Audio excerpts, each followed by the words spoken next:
Olá, tudo bem?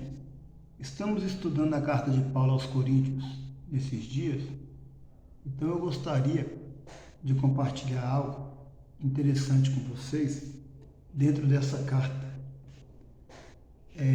A gente lê os primeiros capítulos de Corinto, da carta de Paulo aos Coríntios, e a gente tem a impressão que Paulo usa os primeiros 4 capítulos para tratar da questão da divisão na igreja. Mas, na verdade, toda toda a carta, Paulo está tratando de divisão que havia dentro da igreja. A divisão da igreja não era simplesmente aquela da liderança. A igreja estava dividida em várias áreas. Mas aqueles 4 grupos, do capítulo 1 ao 4, de Paulo, de Pedro, de Apolo e o de Cristo, eles estavam divididos entre outros grupos dentro daquela igreja. Aqueles 4 grupos eram a totalidade da igreja, e aquela totalidade de igreja estava também dividida não só sobre a questão da liderança, mas os outros assuntos aos quais Paulo vai tratar, todos eles são assuntos das quais estavam causando divisão dentro da igreja, pelo menos em 2 grupos diferentes para cada problema que Paulo tratava. Por exemplo, capítulo 1 ao 4, problema da divisão de liderança, né? Do capítulo 5 ao 7, o problema é relacionado à vida sexual e ao sexo. E Paulo vai tratar do sexo dentro da igreja, da fornicação do rapaz com a madrasta. Aí Paulo vai falar do sexo profano, a prostituição, e depois Paulo vai tratar do sexo dentro do casamento. Quando você pega esses 3 capítulos, você vê que dentro desses 3 capítulos existe 2 grupos de pessoas que pensam diferente do assunto. Existe um grupo liberal que acha que o corpo não tem importância nenhuma. Eles eram influenciados pela filosofia grega, que dizia que o homem é aquilo que é em espírito, o corpo nada é, o corpo é algo ruim, né?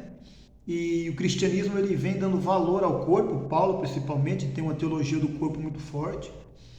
E esse grupo na igreja, esses 2 grupos, estavam divididos entre os muito liberais, que achavam que podia até se prostituir, que não tinha problema, que o corpo foi feito para alimento, o estômago foi feito para alimento, assim como o corpo para o sexo, então que o homem poderia ser livre para fazer o que quisesse com o corpo, desde que acreditasse em Cristo. Então que a questão do sexo podia ser livre, não tinha necessidade de ter uma única pessoa, um único casamento. Desde que aceitou Jesus, a pessoa era livre para viver do jeito que queria, porque o que Deus queria era o espírito, era a alma. E tinha um outro grupo, que era um grupo do outro extremo, que achava que para que o homem pudesse agradar a Deus, precisava ter uma vida casta ao extremo, a ponto de alguns que eram casados querer separar-se para ter uma vida melhor com Deus, porque achavam que o casamento impediria de ter uma vida melhor com Deus. Então, do capítulo 5 ao 7, a gente vê a igreja dividida em 2 grupos no que tange ao assunto do sexo. Os liberais e os que queriam ter uma vida mais casta. Paulo, ele vai dar um parecer que seja bom para que eles entendam que a castidade em extremo, o abandono da família não é o que Deus queria, mas também o que Deus queria também não era a prostituição e a libertinagem.